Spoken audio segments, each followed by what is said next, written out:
Daniel Esplin joining you once again from the Royal Canadian Legion here in Estevan, joined by the curator of the Southeast Military Museum, Craig Bird. It is day 10 of 11 Days of Remembrance, and this seems like a really unique piece to feature today.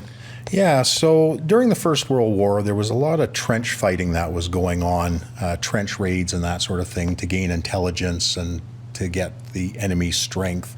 So both sides did it.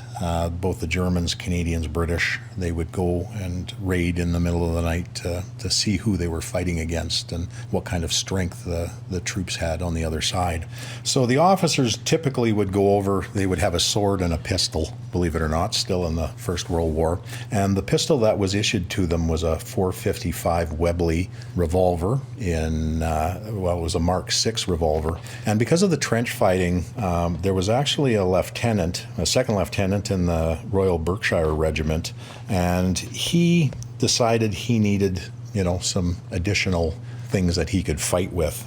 His name was Arthur Pritchard, and he actually developed a bayonet to fit onto the pistol. So the officer not only would have the 6 shots with the pistol, but he would be able to use the pointy stabby end of things. And it wasn't an official issue item. It was something that was made that the officers could purchase.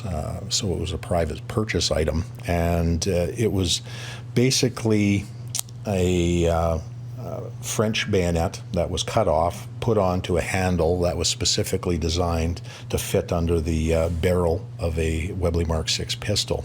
So in 1916, he had this item and went to a company called Greener, and they manufactured these and ended up selling them to officers that wanted a little bit more protection. Now, over the years, they have been reproduced. I believe this one to be an original, but I can't verify it because all of the reproduction ones were made, after the war with the same type of material. So they're very hard to tell which is an original and which was not. A lot of them were serial numbered, and it was patented by Pritchard during the war to be able to use it. So even with the reproductions out there, they're still a fairly rare and unique item, and it just kind of shows the horrors of the war. That people were running around. Even with the trench clubs, they were all kind of homemade items that the soldiers would use to protect themselves because of the